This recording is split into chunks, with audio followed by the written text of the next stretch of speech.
Beliau adalah Bapak Profesor Dr. Dadan Hindayana. Insya Allah akan memberikan apa ya, pembekalan atau tausiah yang bermanfaat untuk generasi anak-anak muda kita.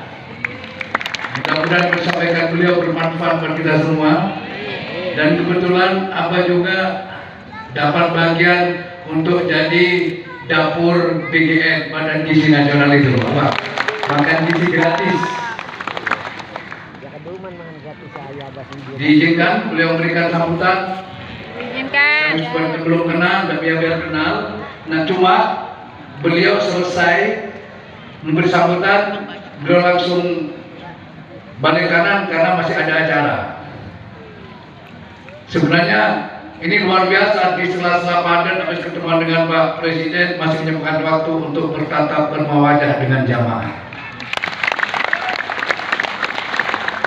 Oleh karenanya MC-nya langsung apa ini? Spesial itu ya. Jadi untuk itu saya mohon dengan sangat kepada Bapak Menteri untuk menyampaikan pembekalan ya.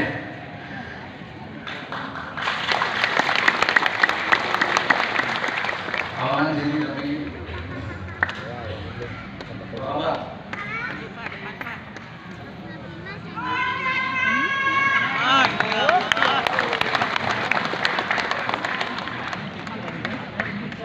Bismillahirrahmanirrahim. Assalamualaikum warahmatullahi wabarakatuh. Waalaikumsalam warahmatullahi wabarakatuh. Saya tidak enak membelakangin ya.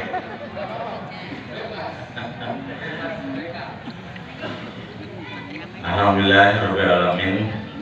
Wassalatu wassalamu ala asrofil anbiya wal mursalin wa ala alihi wa sahbihi ajmain. Amma ba'du. Yang terhormat Bapak Kiai dan seluruh sesepuh di pesantren Al-Baghdadi, Bapak Ibu sekalian yang saya hormati, alhamdulillah ini kehormatan bagi saya hadir di sini ya, jauh-jauh dari Bogor. Ini rupanya dulu saya tahun 90 pernah 6 bulan di Panyingkiran. Barangkali orang sini ada yang tahu nggak Panyingkiran di mana? Tahu. Tidak jauh dari sini. Tahu, Batu Jaya. Rawamata ya. Kalau tidak salah ya 30 menit. Dan ini adalah kehadiran saya pertama kali di pesantren ini, dan seperti yang disampaikan Pak Kiai tadi, ini hanya takdir yang memungkinkan saya hadir, jauh-jauh dikirim sehingga bertemu dengan ibu bapak sekalian. Dan ini membuat saya takjub ya, semakin malam semakin ramai dan bisa duduk dengan tenang dan terlihat sangat bahagia meskipun duduk di atas tikar. Ini sesuatu yang luar biasa, barangkali bagi orang-orang Jakarta yang tidak terbiasa, tidak terbayangkan hal yang seperti ini. Jadi saya salut Pak Ustadz, Pak Kiai, mohon tetap dijaga agar tetap kompak dan terutama untuk kebaikan bersama dan terutama keutuhan Republik Indonesia. Jadi saya diangkat oleh Pak Presiden Prabowo Subianto untuk menjadi Kepala Badan Gizi Nasional.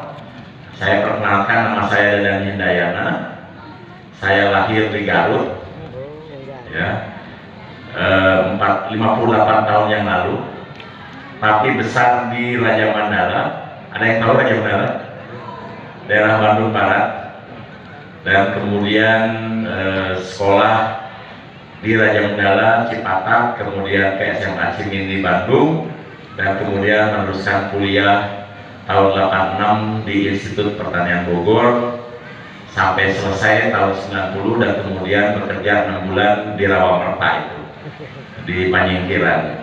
Kemudian 92 saya kembali ke IPB untuk jadi dosen, dan kemudian tahun 95 saya berangkat ke Jerman untuk kuliah di sana mengambil S3 dan pulang tahun 2000 akhir 2001. Jadi sekarang saya statusnya sebagai dosen IPB, tetapi pada saat Pilpres kemarin saya diminta oleh Pak Prabowo untuk menjadi tim 1 dari 6 yang menyusun visi misi, sehingga seluruh visi misi yang 320 program 88 halaman itu salah satu yang menulisnya adalah saya pribadi. Dan kemudian setelah selesai Pilpres dibentuklah Badan Gizi Nasional, dan saya tidak sangka, mungkin karena ini takdir juga para kiai, dan saya diminta untuk menjadi Kepala Badan Gizi Nasional yang pertama sekaligus memimpin dari tidak ada orang menjadi banyak orang, dari tidak ada kantor jadi ada kantor, dari tidak ada program sekarang programnya sudah hampir jalan. Sampai hari ini sudah melayani 3,92 juta di seluruh Indonesia, sudah di 38 provinsi, dan terbentuk 1.339 satuan layanan pemenuhan gizi yang mungkin nanti akan bertambah di tempat di sini. Alhamdulillah. Nah, kenapa program makan bergizi penting dilakukan? Karena Pak Presiden selalu menyampaikan ini adalah langkah strategik untuk menyongsong generasi emas Indonesia tahun 2045, yaitu 2045 itu persis 100 tahun Indonesia merdeka, dan itu hanya 20 tahun kemudian. Nah, kenapa itu harus dilakukan? Karena kita tahu bahwa penduduk Indonesia masih bertambah 3 orang per menit. Ya, masih ingat mungkin Bapak Ibu sekalian, Rhoma Irama menciptakan lagu, apa judulnya? 135 juta penduduk Indonesia. Ada yang tahu nggak tahun berapa? 270. Ya, harusnya kalau ada yang tahu saya kasih bonus. Itu tahun 76. Jadi kurang lebih 40 tahun yang lalu penduduk Indonesia itu hanya 135 juta. Sekarang 280 juta. Kenapa sedemikian besar? Karena masih banyak yang punya prinsip, nanti mungkin Pak Kiai bisa mengupasnya. Banyak anak, banyak rezeki. Betul? Betul. Setiap anak, setiap makhluk sudah disiapkan rezekinya. Itu rata-rata yang dipegang oleh seluruh kita. Tapi ada yang lupa bahwa ada pelajaran satu yang penting yang diajarkan kepada seorang nabi yang paling pintar di permukaan bumi, yang hampir lupa bahwa beliau masih seorang makhluk, sehingga Allah SWT mengajarkan kepada beliau untuk belajar dengan seorang nabi agar paham ada langit di atas langit. Ada yang tahu nggak siapa yang mengajarkan dan siapa yang diajarkan? Najib, Nabi Musa. 100 Bapak pasti tahu lah. Siapa yang mengajarkannya, Pak? Nabi Hijr. Apa yang membuat Nabi Musa gelisah dan tidak bisa menahan peringatan yang sudah diberikan oleh Nabi Hijr? Hai Nabi Musa, jangan banyak bertanya dengan apa yang terjadi. Tapi apa yang membuat dia, Pak Nabi tersebut, tidak bisa bungkam? Ada yang tahu? Kisah ketika di dalam perjalanan ada seorang anak yang disembelih. Apa jawabannya? Karena anak ini suatu saat akan mencelakakan orang tuanya. Itu sebagai pertanda bahwa anak itu titipan Tuhan. Ya, jangankan punya anak 2, anak 1 pun kalau tidak mampu mendidiknya, lebih baik memikirkannya dengan sangat baik. Nah, ini terjadi di Indonesia. Kenapa masih ada 3 orang per menit atau 3 juta per tahun, dan masih akan tumbuh mencapai 324 juta tahun 2045. Jadi masih akan tambah 40 juta dari sekarang. Ini penyebabnya. Nah, dari mana pusat pertumbuhan penduduk Indonesia itu? Jadi saya kemudian mencari penyebabnya dan kemudian keluar data statistik yang mengatakan terkait dengan anggota rumah tangga per pengeluaran yang kemudian dibagi menjadi keluarga miskin, keluarga rentan miskin, keluarga menuju kelas menengah, dan kelas atas. Di situ kita kemudian bisa lihat statistiknya bahwa kelas atas itu anggota rumah tangganya hanya 2,84. Artinya apa? Kalau ada satu ibu, satu bapak, maka anaknya rata-rata 0,84. Jadi satu ibu digantikan oleh 0,8 anak, satu ayah digantikan oleh 0,8 anak. Ibu dan bapak digantikan oleh 0,84. Artinya kalau ada 100 keluarga kelas atas yang kaya raya yang bisa menghidupi seluruh yang hadir di sini dengan mudah, itu 84 keluarga anaknya 1 dan 16 keluarga anaknya 0. Nah, ini tren yang terjadi pada kelas atas. Nah, ini mulai terjadi di negara-negara seperti Korea, Jepang, Australia, di mana penduduknya akan turun. Bangsa yang akan hilang pertama kali di permukaan bumi karena pertumbuhan penduduknya yang minus, yaitu Korea Selatan. Karena sudah maju, kemudian angka pertumbuhannya 0,7 sekian. Jadi satu penduduk digantikan oleh 0,7, lama-lama akan hilang. Nah, di mana sumber pertumbuhan penduduk Indonesia? Yaitu dari keluarga yang pendapatan rata-ratanya di bawah 1 juta dan pendidikannya rata-rata 9 tahun, yaitu yang disebut dengan kategori kelas miskin. Berapa anggota rumah tangganya? Yaitu 4,78. Jadi kalau ada satu ibu, satu bapak, maka rata-rata anaknya 2,78. Atau bisa diartikan juga kalau ada 100 keluarga miskin, maka 78 keluarga anaknya 3. Ya, 22 keluarga anaknya 2. Nah, kalau kita gabungkan antara miskin dan rentan miskin, maka anggota rumah tangganya 4,56. Itu artinya kalau ada 100 keluarga miskin dan rentan miskin, 56 keluarga anaknya 3, 44 keluarga anaknya 2. Itulah sumber pertumbuhan penduduk Indonesia. Jadi ada tren di Indonesia itu, semakin rendah pendidikan, semakin rendah pendapatan, anaknya makin banyak. Yang pendapatannya rata-rata hanya 1 juta dan kemudian sekolahnya rata-rata 9 tahun. Artinya hanya pendidikan SMP. Nah, oleh sebab itu Pak Presiden gelisah. Kenapa? Karena 60% anak tersebut tidak pernah punya akses terhadap menu dengan gizi seimbang. Jadi kalau makan itu ada nasi, ada bala-bala, ada mie, ada bihun, ada kerupuk, asal kenyang. Itu semuanya karbohidrat.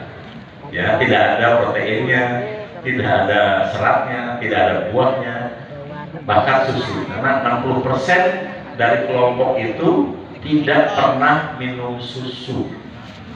Bukan tidak tahu susu bermanfaat, karena susu itu di dalam Quran disebutkan ada 2 ayat. Minumlah dari perut sapi, karena itu akan baik untuk pertumbuhan. Nah, 60% penduduk Indonesia anak-anaknya tidak pernah minum susu, bukan tidak tahu, tetapi tidak mampu beli susu. Oleh sebab itulah program ini diadakan untuk bisa mengintervensi kelompok itu. Karena anak-anak yang sekarang masih ada dalam kandungan, anak-anak yang sekarang masih balita, yang di bawah ini ada yang balita, ada juga yang sekarang di PAUD, ada juga yang sekarang di SD, ada juga yang sekarang di SMP dan SMA. 20 tahun kemudian, tahun 2045, itu akan menjadi tenaga kerja produktif. Karena yang sekarang ada di kandungan 20 tahun usianya, 20 tahun. Yang sekarang di SD kelas 6 12 tahun, 20 tahun kemudian usianya 32. Betul? Kalau yang sekarang di SMP usianya 15 tahun, 20 tahun kemudian 35, itu adalah tenaga kerja produktif kita. Nah, kalau tidak diintervensi dengan gizi seimbang, mereka akan tumbuh menjadi tenaga kerja produktif yang tidak optimal dan mungkin kurang berkualitas sehingga tidak bisa bersaing dengan bangsa lain. Oleh sebab itu program makan bergizi sekarang harus dilakukan, mencakup 82,9 juta mulai dari ibu hamil karena kita memikirkan anak dalam kandungan sampai anak SMA. Itu penting sekali. Makanya program ini begitu masifnya. Jadi artinya sepertiga penduduk Indonesia akan diberi makan setiap hari oleh pemerintah Republik Indonesia. Oke. Dan akan menghabiskan anggaran yang luar biasa. Jadi tugas saya adalah bagaimana memastikan sepertiga penduduk Indonesia bisa makan tiap hari minimal 1 kali. Itu tugasnya. Karena kegelisahan itu, data-data itu, mohon dimaklumi ya Bapak-Bapak sekalian, betapa pentingnya itu. Jadi kalau kita tidak intervensi sekarang, kita khawatir pertumbuhannya akan lemah. Nah, kebetulan alhamdulillah saya itu punya 2 anak laki-laki, ya, satu usianya 30 tahun, satu lagi usianya 27 tahun lebih sedikit. Dua-duanya tidak ada yang lebih rendah tingginya dari 181. Sebagai bentuk bahwa tinggi badan bukan karena genetik saja, tetapi disebabkan oleh gizi. Sama kalau kita bercocok tanam, di mana kita cocok tanam? Di tanah yang subur. Kenapa harus subur? Karena gizinya baik. Nah, kalau kita tanam tanaman saja harus cari yang subur, anak pun harus demikian. Jadi apa yang dilakukan, yang diwajibkan oleh istri saya kepada anak itu, yaitu wajib minum susu sampai anak kelas 2, SMA kelas 2. Setelah SMA kelas 2 dan kelas 3 sudah istilahnya bukan lagi fardu, tapi sunat. Silakan saja, ya, karena sudah cukup pertumbuhannya. Bahkan yang kecil itu tingginya sekarang 185 cm, minum susunya 2 liter sehari. Kalau makan dulu, begitu sudah selesai dia bisa makan. Istri saya itu membuat satu nasi tim dalam satu mangkok, isinya ada sayur, wortel dan sebagainya, di blender pakai daging, harus habis setiap hari. Makanya pertumbuhannya optimal. Jadi tumbuhnya tinggi. Saya kan 168, istri saya 168, anak saya 185. Jadi sama dengan pemain PSSI sekarang yang 18 pemain itu produk makan bergizi di Belanda. Jadi pemain PSSI sekarang kan bagus-bagus, tinggi-tinggi, bukan karena hanya genetik, tapi itu adalah produk makan bergizi. Makanya PSSI-nya bagus kan, jadi bisa bersaing, bisa mengalahkan Bahrain, bisa mengalahkan siapa, Arab Saudi gitu ya, dengan tinggi yang sama kuat-kuat karena uangnya besar. Nah, itulah yang diharapkan oleh pemerintah kita untuk menghasilkan generasi yang unggul. 1000 hari pertama, yaitu mulai dari kandungan sampai anak 2 tahun di luar kandungan, itu kita untuk mengatasi stunting karena itu adalah proses pertumbuhan anak, pertumbuhan otak, kecerdasan.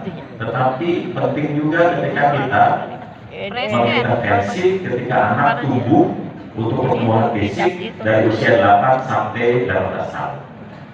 Jadi penting sekali kenapa kita berikan makan itu mulai dari SD sampai SMA. Karena pertumbuhan anak kita rata-rata paling pesatnya pada saat SD kelas 6 sampai SMA kelas 1. Disitulah pertumbuhan fisik yang cepat, sehingga tidak heran saya dulu juga mengalami ketika SMP tiba-tiba suara saya berubah besar, ya. Dan kemudian tulang saya jadi besar itu karena proses pertumbuhan.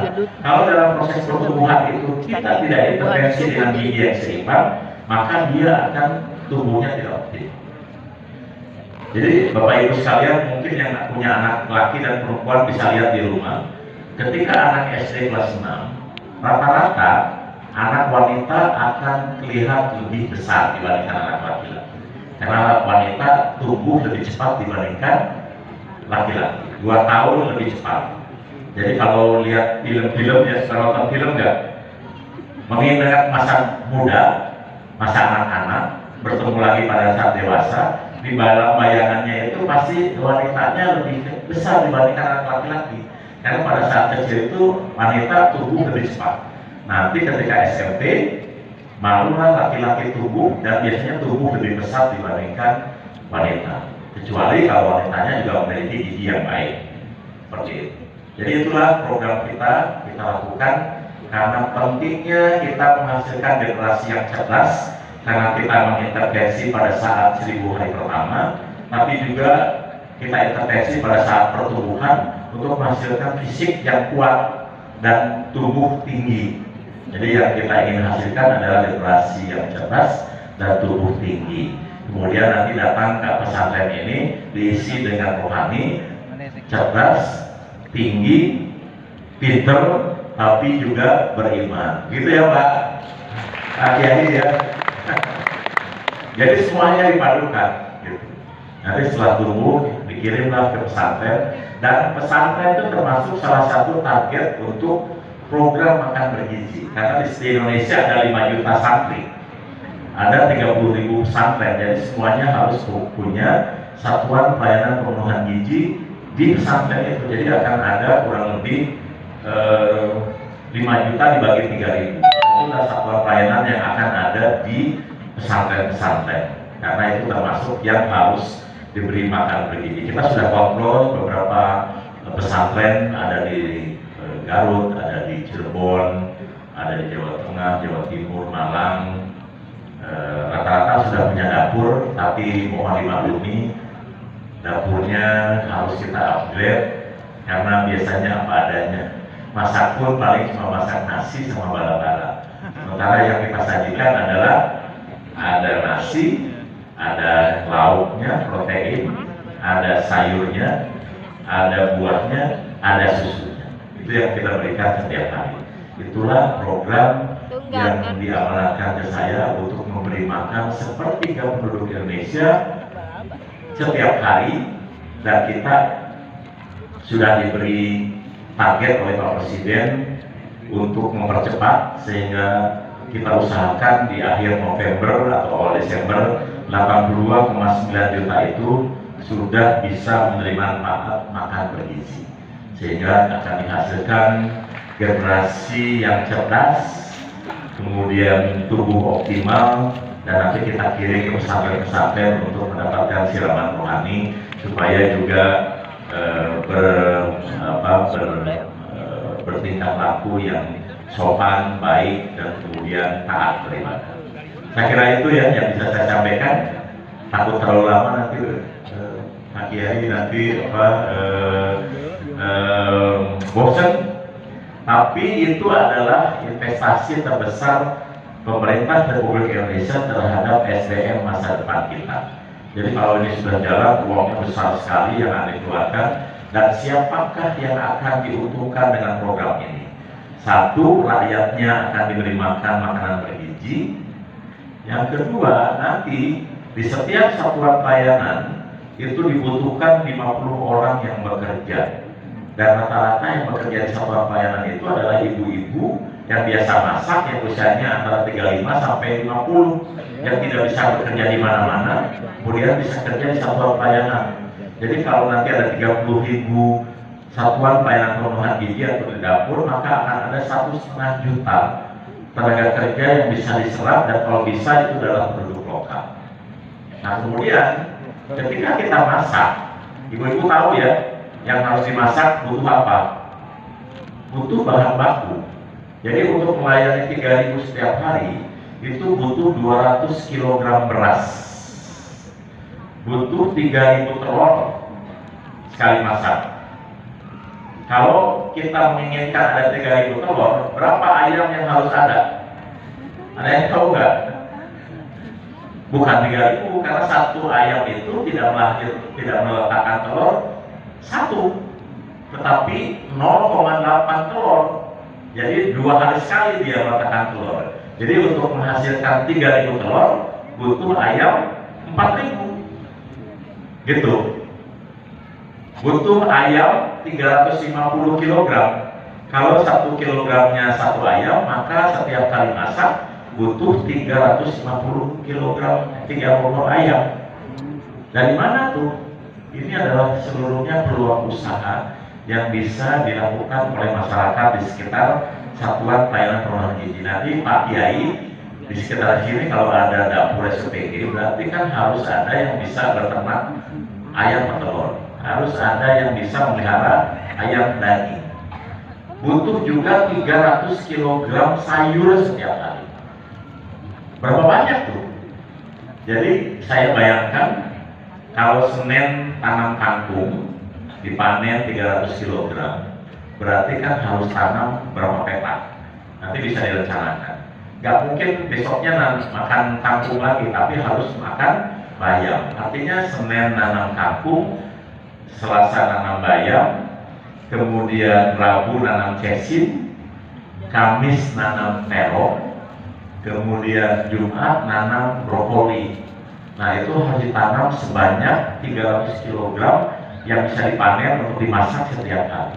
Ini artinya peluang untuk para santri, Pak Kiai mengkoordinir masyarakat untuk nanam, memanfaatkan lahan yang ada. Seperti itu. Butuh juga 350 kg buah setiap hari.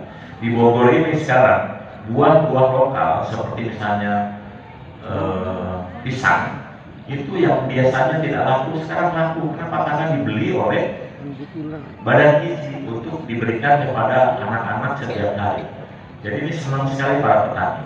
Kemudian kita berikan susu 200 ml setiap hari. Butuh berapa? Artinya minimal butuh 450 liter setiap hari. Berapa sapi yang harus ada? Kalau sapi masyarakat itu satu sapi hanya bisa 10 liter, artinya butuh, kalau 450 liter butuh 45 sapi. Kalau sapinya bisa 30 liter, tapi itu sudah teknologi maju, berarti butuh berapa? 15 ekor sapi. Jadi nanti di sini harus ada sapi untuk bisa menghasilkan susu. Jadi inilah potensi ekonomi yang juga bisa lahir dari program ini. Jadi seluruh jemaah yang hadir ini bisa kemudian melihara ayam, melihara ikan, melihara bebek, nanam sayuran, nanam buah, atau melihara sapi yang bisa memasuk kebutuhan makan.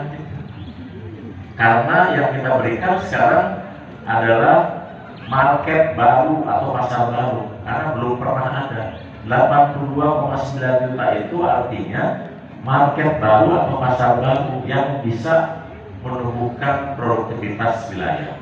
Kalau Badan Gizi sudah melayani 82,9 juta, kemudian saya menginstruksikan tolong makan telur satu hari. Hari Senin itu kita makan telur. Berapa telur yang dibutuhkan untuk 82,9 juta? 82,9 juta butir telur. Berapa ton ya? Kalau 1 kilonya 16, maka butuh 5 ton telur sekali masak. Besar kan? 82,9 juta itu artinya harus ada 100 juta ayam supaya menghasilkan 82,9 juta telur. Ada nggak jumlahnya itu? Ada kalau ibu-ibu dan bapak kemudian melihara itu sekarang. Jadi itu kebutuhan yang sangat besar. Jadi nggak usah khawatir. Kenapa? Karena Badan Gizi sekarang dibekali dengan anggaran cukup besar. Bahkan tahun ini sudah dianggarkan 71 triliun, akan ditambah 50 triliun, jadi 121 triliun. Sudah merupakan anggaran terbesar untuk sebuah badan baru. Tahun depan mungkin mungkin sudah akan di atas 250 triliun. Jadi itu sudah tidak ada kementerian yang jauh lebih besar untuk mengelola anggaran. Untuk apa? Untuk beli bahan baku itu. Jadi kalau selama ini ada program dari pemerintah, ayo kita tanam sayur, ayo kita pelihara ikan, ayo kita pelihara lele. Memelihara itu mudah, pasti mudah sekali dilakukan. Apa yang jadi kendala?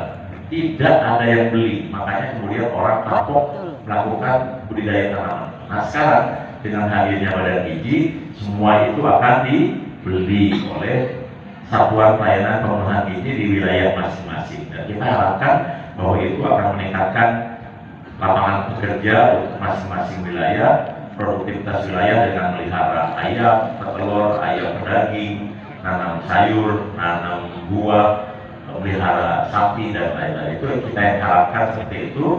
Jadi Badan Gizi akhirnya berfungsi dua, menciptakan kebutuhan atau meng-create atau menciptakan market baru dan juga menjamin pembelian.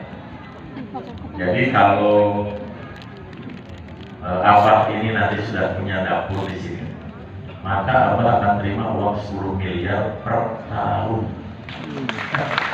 Untuk apa? Untuk membeli bahan baku itu. Jadi dari 10 miliar itu 85%-nya atau 8,5 miliarnya dipakai untuk beli bahan-bahan baku itu. Makanya harus ada yang nanam. Kemudian 10,5%-nya digunakan untuk bayar ibu-ibu yang kerja itu. Jadi semuanya akan hidup seperti itu. Dan setiap kali ada satuan pelayanan pemenuhan gizi berdiri, maka dibutuhkan 15 supplier. Supplier apa?